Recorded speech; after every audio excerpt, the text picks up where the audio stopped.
Hey everyone, welcome back to another Minecraft tutorial. Today we're going to be observing slow-moving objects from rest, and I use the tracker analysis and the GlowScript computational graphs. Um, some physics principles I used were Newton's second law for acceleration and then the velocity update formula for models. And so a quick preview of my results were that free fall, which is just force of gravity, is never achieved as objects experience drag, at least on Earth. So if you drop an object, it's not just going to experience gravity.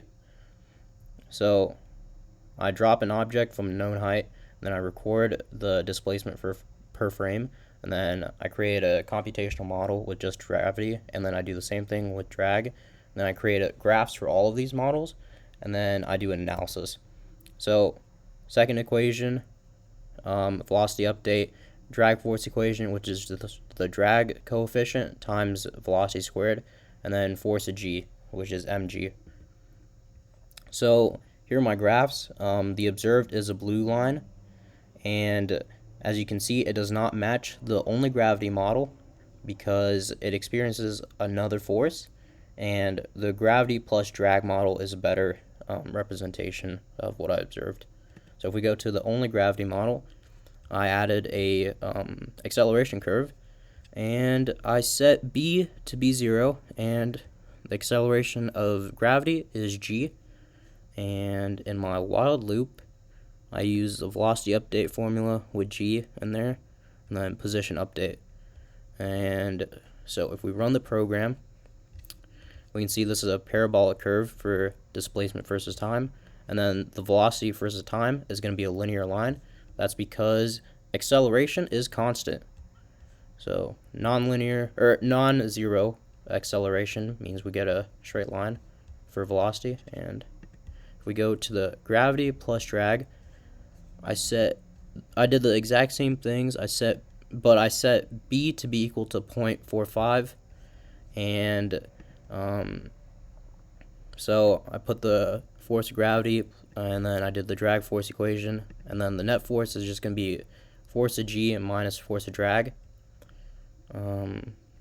So velocity update, position update, everything else is the same. And if we run the program, we can see that it starts off parabolic and then it becomes a linear line for displacement versus time. That means that we have a constant velocity at the end, around 4.5, and then that's because the acceleration hits 0 towards the end. So if we do analysis, we can see that from the gravity-only model that the ball was not in free fall. There is an upward force of drag. So we can assume that another force is at work, and then the gravity plus drag model created a better model for the tracker graph. Both computational models used iterations with the velocity update, and then I determined b through trial and error, and then my observed b was b equals 0.45. The system is just a ball, and the surroundings are the earth that causes a gravitational force and air that causes an upward drag force. Initial conditions, the ball is dropped with little to no velocity and from a known height. Similarities and differences. So the gravity-only model shows a continuous parabolic curve, and then the other two graphs show a linear line towards the end, which means we have a constant velocity. So the net force for the gravity plus drag and the tracker model decreases, while the gravity-only model remains the same. Some sources of error. So the tracker model doesn't match the gravity plus drag model 100%. That's because the ball might have curved in its path downward. It might have not dropped straight down, and then I might have misclicked on the position of the ball. So what does this mean? So this means that the drag model shows a terminal velocity because the acceleration hits 0 towards the end. So the gravity plus drag model is the one that has a terminal velocity. This means that when the velocity gets high enough, drag is going to equal gravity at some point.